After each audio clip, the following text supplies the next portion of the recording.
এখন ইসলামপুর থেকে অযোধ্যা রাম মন্দির যাওয়া আরও সহজ।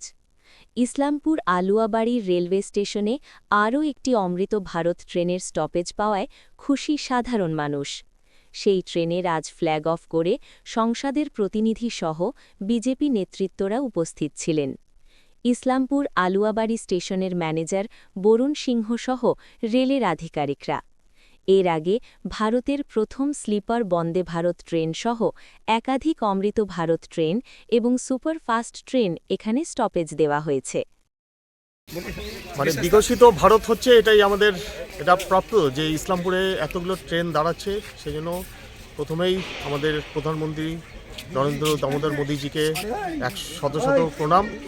দ্বিতীয় হচ্ছে আমাদের এমপি কার্তিক দা, ওনার প্রচেষ্টায় এই জিনিসগুলো সম্ভব হচ্ছে।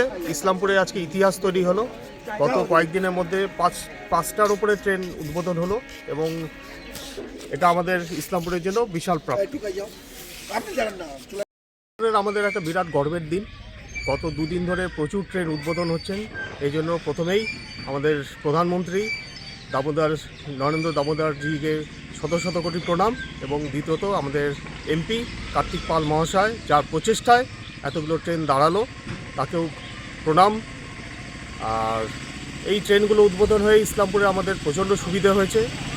এই যে ট্রেন এটা লখনৌ অবধি যাচ্ছে, লখনৌতে প্রচুর ইসলামপুর থেকে লোক পরিযায়ী শ্রমিক তারা কাজ করতে যায়, বেড়াতে যায়, তাদের জন্য এটা খুবই উপকার হবে। আজকে আমাদের আলুয়াবাড়ি স্টেশনে আনন্দের দিন।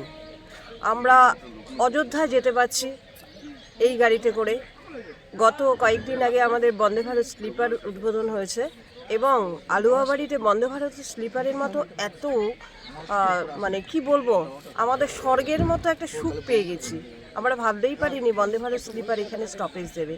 মাননীয় প্রধানমন্ত্রীকে আমরা ধন্যবাদ জানাচ্ছি, রেলমন্ত্রী অশ্বিনী বৈষ্ণবজিকে আমরা ধন্যবাদ জানাচ্ছি। আমাদের এই এতগুলো ট্রেনের স্টপেজ এনে দেওয়ার জন্য আমাদের রায়গঞ্জ লোকসভার সাংসদ মাননীয় কার্তিক চন্দ্র পালকে অনেক অনেক ধন্যবাদ।